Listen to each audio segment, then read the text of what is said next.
Houston mourns tonight after the deaths of 4 firefighters. At this hour, investigators are combing through the scene of the fire at the Southwest Inn while 2 fire stations are honoring their fallen heroes. We are also tracking more dangerous weather tonight. At least 3 tornadoes have touched down near Oklahoma City, and at least 3 people are dead. But we begin with the devastating loss of 4 of Houston's bravest. Hundreds of people lined up to salute the ambulances carrying the 3 men and 1 woman killed today in the line of duty. That procession made its way through Southwest Houston as Mayor Parker broke the news. There is nothing we can do that will heal the hurt that we all feel today. The city has released the names of the fallen firefighters. They are 35-year-old Captain Matthew Renaud, 41-year-old Robert Beebe, 29-year-old Robert Garner, and 24-year-old Ann Sullivan. The fire chief says it's believed the structure of the Southwest Inn collapsed on the firefighters who had rushed into the building thinking there were people trapped inside. We will have more on that investigation in a moment, but first let's go to Doug Miller, who is live at the scene. Doug, clearly this was a dangerous fire right from the beginning. And it still is right now. Bathed in floodlights behind me, you can see what is left of the hotel that burned down here today. Firefighters are still over there, still looking for hot spots, making sure this blaze does not erupt again. And many of these firefighters, Houston firefighters, came here voluntarily, just drove here on their own so that the men and women who actually fought this blaze could go someplace, get some rest, leave this sad place, and begin to grieve. What you're witnessing here is not just a fire. Today is going to go down in the history of the Houston Fire Department as the worst day in the history of the Houston Fire Department, the greatest loss of lives. As the first firefighters arrived just after noon, the flames they faced were already intense, already spreading rapidly. The entire thing was caught on fire on top. There was smog just everywhere. Hotel guests say they saw the blaze break out in the restaurant, and some of them heard an explosion. All of a sudden you hear a loud boom. The sound sounded like a cannon going off. I mean, it was so loud. The flames gushed into the attic, and from there they raced through the entire hotel. Firefighters battling the blaze on the hottest day of the year repeatedly called for help, calling in 5 alarms for more manpower. You walk in, average fire at our temperature is going to be about 500 to 600 degrees. You gear up, your body temperature, you're going to be at that place of exhaustion. Probably within 10 minutes. Within minutes, 2 firefighters had been critically injured and rushed away in ambulances. At some point, amid the smoky chaos, the roof collapsed, and a team of firefighters inside the burning building was trapped. And the word spread that someone had died. I feel just awful because I was there and he was trying to save everyone, and it just like it hurts. It hurts my heart, honestly. Only later did the magnitude of the disaster become clear, that this fast-spreading blaze had claimed the lives of more firefighters than any other fire in Houston history. I ask for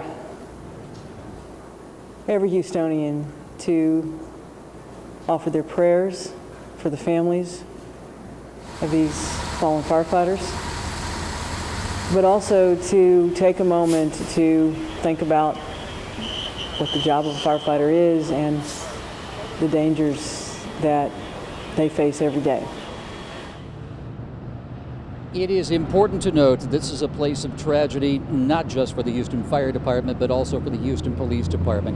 It was at this very same hotel back one day in 1999 that Officer Troy Blando was shot to death. He died in the parking lot of this very same hotel. Now, this hotel is burned to the ground, claiming the lives of 4 Houston firefighters. Reporting live from Southwest Houston, Doug Miller, KHOU 11 News. The 4 firefighters killed were stationed at 2 firehouses. Tiffany Craig is live at Station 51, and Tiff, we hear neighbors have been stopping by to show their support tonight. They have quite a few of them, actually. Here at Fire Station 51, they lost 2 of the 4 firefighters today. It makes sense that they're some of the first on the scene because the motel is less than half a mile in that direction. But we did notice a lot of neighbors coming over here. They feel a tie to this place and to the firefighters. They don't know a lot of them by name, but they feel like friends. Fire Station 51.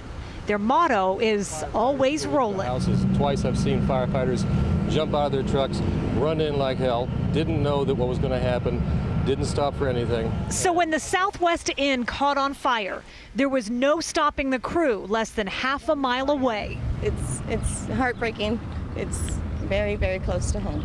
We don't know how many from 51 went in, but 2 never made it out. 35-year-old Captain Matthew Renaud and 41-year-old engineer operator Robert Beebe. You know, we just wanted to come by and give our condolences. Neighbors stopped by to leave flowers. After a moving salute by the entire firehouse, as ambulances rolled past with the city's 4 fallen firefighters. I'm proud of what they do, and I'm proud of the fact that our guys in 51 do that kind of thing. And it just makes me really sad that they paid the price.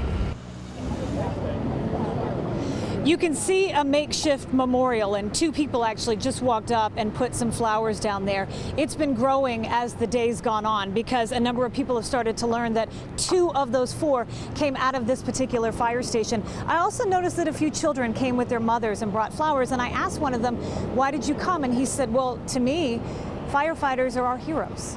We're live in Southwest Houston. Tiffany Craig, KHOU 11 News. The other 2 killed were based at Fire Station 68. That's where Andrew Horansky is live tonight. And Andrew, we hear that one of those firefighters had only been on the job a month. Just a month, and it was certainly an exciting place for her to work because according to its website, Firehouse 68 is one of the busiest firehouses in the entire city. As you can see here tonight, though, it is a place that is in mourning. You can see the flag is at half staff just as this fire engine goes out to make a call here tonight. Below that flag, you can see the black mark going through the number 68.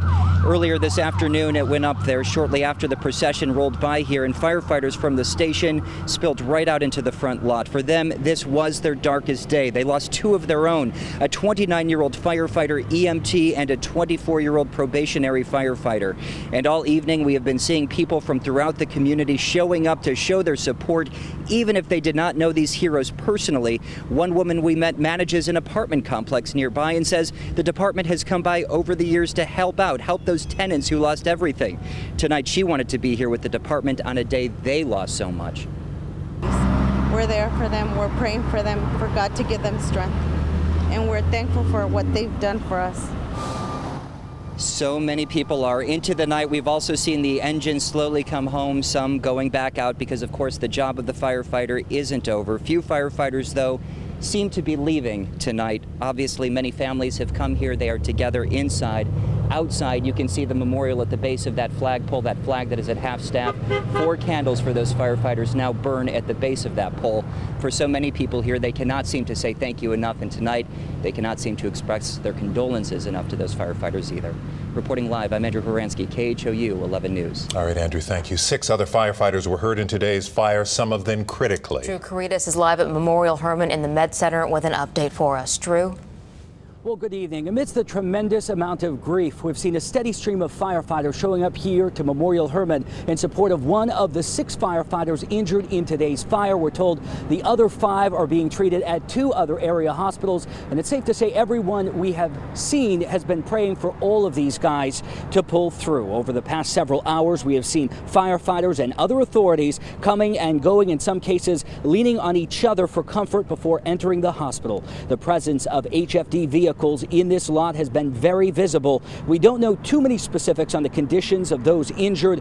We can tell you that one of the firefighters, the firefighter who is being treated here at Memorial Hermann, is in critical condition in the burn unit. We're told some of the other injuries are also severe, and at least one is for heat exhaustion. Now, understandably, the firefighters showing up here have not wanted to make any public comments. One firefighter told me this is just too personal.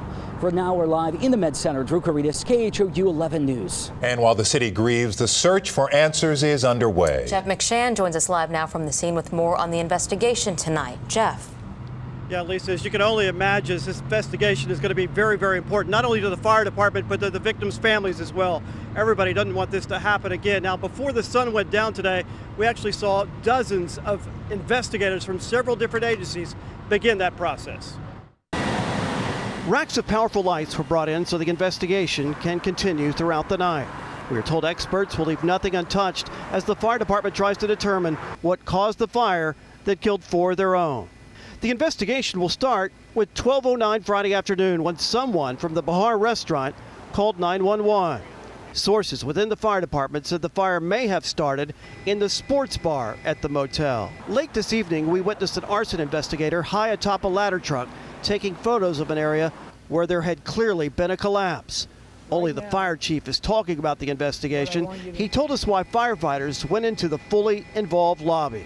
They were in the highest amount of risk possible because we thought we had some civilians in the structure.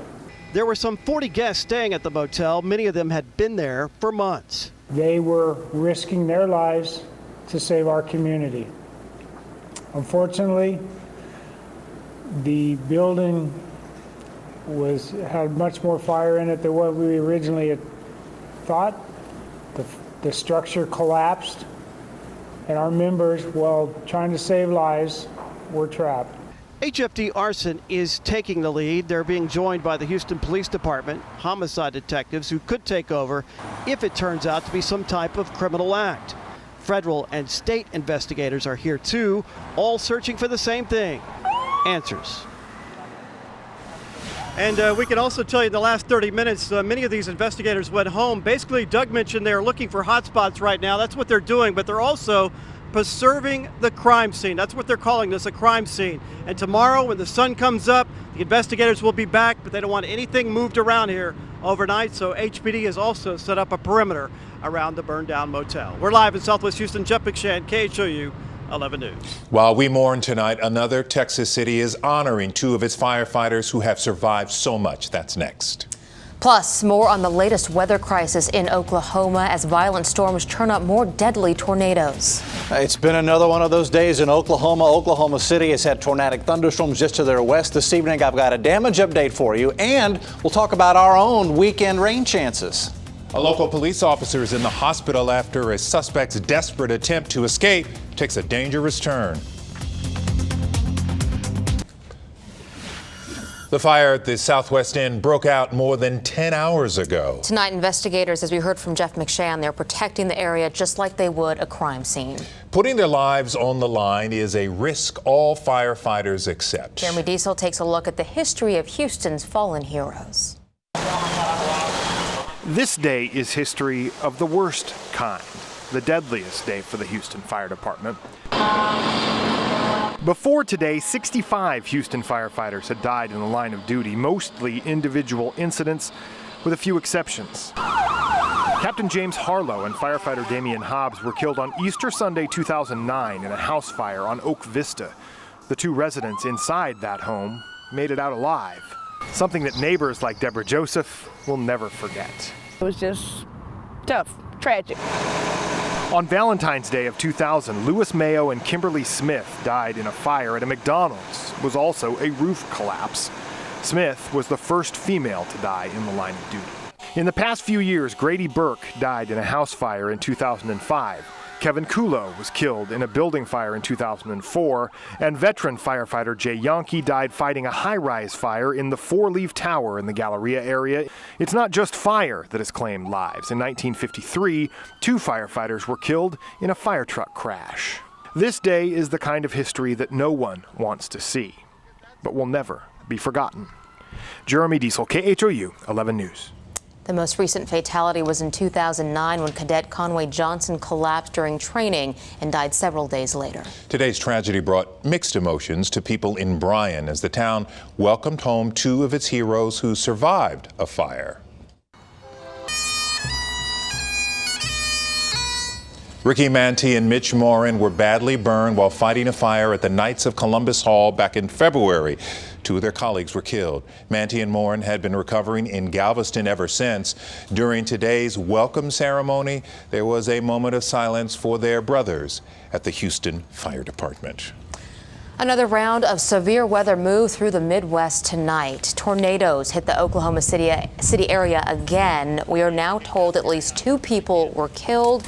There are a mother and baby who were in a car on Interstate 40. There is flooding around the city with cars submerged. Another tornado hit west of St. Louis tonight. Emergency crews rushed to the suburb of Earth City, where a Holiday Inn, we're told, was damaged. So far, no reports of injuries there. Let's get over to David Paul right now. How long is that threat going to remain, David? It's turning into a flooding threat tonight for Oklahoma. It was earlier this afternoon, around 4 or 5 o'clock, that a big tornadic thunderstorm rolled in toward Oklahoma City. It did damage along I-40. The two that lost their lives this afternoon were on the road. They were in their car on I-40. It was in rush hour. There were a bunch of cars out here that were flipped over and did a lot of damage to them. People were hurt. It's a reminder that if a big tornadic thunderstorm is heading toward you and you're in your car on a highway, the best advice is to abandon the vehicle and get in the ditch next to the road. It's safer than being in your car, which can be just tumbled along for hundreds of yards and do significant damage to you and the vehicle. It's now a flooding threat here in Oklahoma City tonight. They got flash flood warnings in effect there. And there's that line that extends all the way up toward Joplin and into Springfield, Missouri tonight. Closer to home, we've been quiet all afternoon. No rain on the radar right now. I think that will change as we go into Sunday. More on that in just a minute. I'm still watching the remnants of what was Barbara. And another little tropical wave is moving through the Yucatan Channel into the Gulf. I think we'll see scattered thunderstorms here persist for several days, and we'll watch it carefully. Anytime we get storms that kind of hang out for a while over warm water, this time of year, they can develop. Our hurricane season begins tomorrow. Future Track says we'll have a few scattered showers tomorrow afternoon, mainly in the heat of the day. But it's Sunday that a weak frontal boundary is going to push in, and this will give us, I think, a wider coverage. And see how these showers kind of line up on the coast by Sunday noon. Many other computer models have that a little further inland, so it would not surprise me at all to see some heavy downpours in the Houston area on Sunday. That's a day to have your umbrella with you, and a great time to download Weathercaster at KHOU.com. It's our new weather app, and you'll have the radar right in your hand. You'll get all the updates and warnings and the radar, no matter where you are. All right, tomorrow, 78 in the morning, 87 by noon, 92 tomorrow is the high temp. Got a 20% chance for a scattered shower. It's still 80 in the Woodlands. Good evening, Woodlands. And it's steamy all over the place. Tomball's 81, Sugar Land is 81 right now. Had a high of 93 at Bush. Hottest day of the year so far was today. Still have a breeze out of the southeast at 10 to 15. Medium tree, medium grass, low mold spore count, and no weed pollen. That ragweed that we had measured a couple days ago never did show up again. Lows in the mid-70s overnight from Huntsville to the Woodlands. Mid to upper 70s from downtown to the coast. 78 in Houston overnight for a low. It's not much of a low temp. And then here's your extended. And there's Sunday, which is that 50% chance for thunder showers. That's the day you really have to watch out for. Could see some heavy showers. And then it's more hot weather as we go into next week. Sunday's the wet day, guys. Got it. All right. Thank you, sir. We are happy to say we do have some good news tonight in a story out of Southeast Houston. That's where some teenagers are celebrating the end of a 4-year experiment that's led to some major opportunities at Cristo Rey Jesuit High School. Andrew Horansky has their story. Take a good look and you may just see the next big scientist, CEO, or surgeon. Professions which may have once seemed out of reach for these kids. 4 years ago, they entered Houston's Cristo Rey Jesuit High School. Some, like Andre Salgado, went kicking and screaming. It definitely wasn't my idea to come here. I was basically forced to come here, like a lot of people were. The Jesuit order had purchased the old Mount Carmel campus for $2 from the Archdiocese, and they had a unique model in mind: to teach class 10 hours a day, Monday through Thursday, then have students work all-day jobs on Fridays. And every kid who is at Cristo Rey Jesuit has a job. As president and priest TJ Martinez explains, they earned a paycheck that not only paid their tuition, but helped build their resume. It really challenged the imagination of what we could do in the private school world for children living in poverty. So did it work? Just ask Salgado, who never ventured far from home prior to high school. You've never been downtown before? I had never been to downtown. Most of my life I've just been confined to a 4-mile radius. Next year he's going to Rice and majoring in computer science on a full scholarship. I'm the first one in my family to go to college, to actually graduate from high school. That's really big for me and my family. For Daisy Alvizo's family too. I did it. Her parents didn't go to college either. I'm gonna take full advantage of it and show them I can do it, and I'm gonna make you proud. In fact, all 60 seniors come from families who were living below the poverty line. All 60 now have college acceptances from UT to Georgetown. Not bad for a small school that just a few years ago didn't even exist. Andrew Horensky, KHOU 11 News.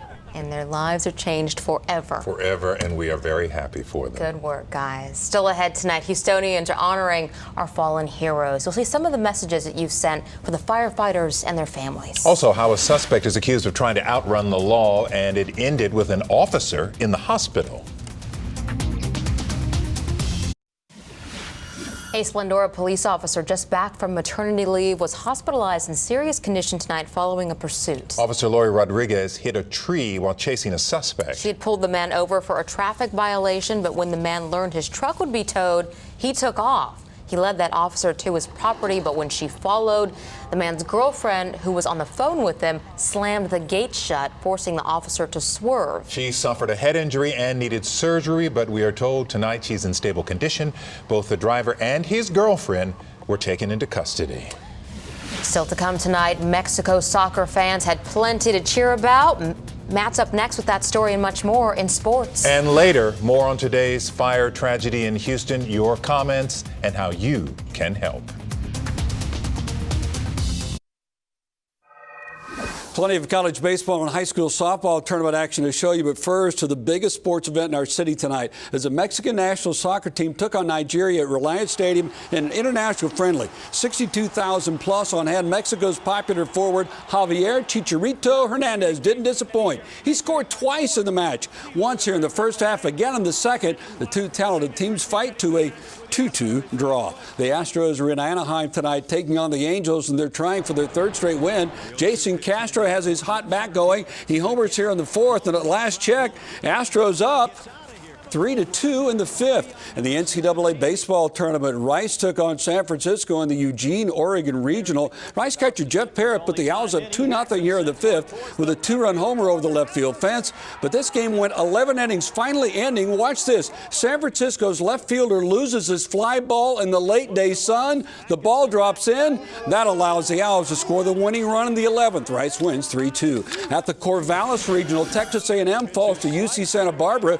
The Gauchos showed they don't spend all their time hanging 10 in the SERP as they hung 3 runs on the Aggies before A&M could even get on the board. Gauchos win it 6-4. Tonight, Baton Rouge Regional, Sam Houston State beats Louisiana Lafayette. Luke Pluchek, the game-winning hit, 2-run double in the 7th.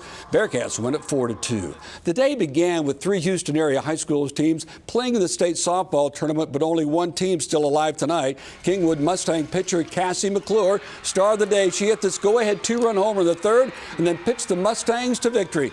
Kingwood upends the defending champion Deer Park in the state semis 9-3. We've worked for it. We've trained for this moment, and we're just so excited that we're going to this championship of the state. In the Class 4A semifinal between Foster and Lucas Lovejoy, Foster kept coming from behind time after time, but finally the Falcons ran out of gas in the 12th inning. Lucas Lovejoy wins it 10-5. Tonight, Class 5A baseball regional final, Dulles and Jersey Village. Despite a few errors, Vikings pitcher Dakota Mills throws a no-hitter. Dulles beats the Falcons 5-2 in the region final in Austin. The Woodlands has defeated Rockwall tonight 12-5. That's it for sports. Busy day. All right. Goodness. Thank you, sir. And when we come back, your thoughts on today's tragedy.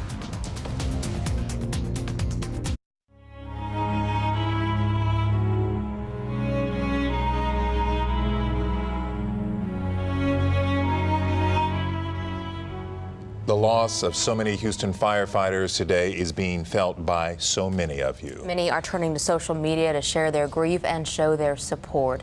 Alan Haynes writes on our website, "These Houston firefighters deserve our respect for their courage and honor. Their families deserve our support and prayers." Johnny Rips says our heroes, so young, so brave, so bold, willing to give their all to save another. And Tony Lorman writes, "A tragic reminder to never take anything in life for granted because tomorrow is promised to no one." For 60 years, the 100 Club in Houston has supported the dependents of fallen firefighters. We have put a link to the group at KHOU.com if you would like to make a donation. And make sure to join us for KHOU 11 News in the morning starting at 7 a.m. Sherry Williams and the team will continue our coverage of today's tragedy. Until then, have a safe night. Have a good night, everyone.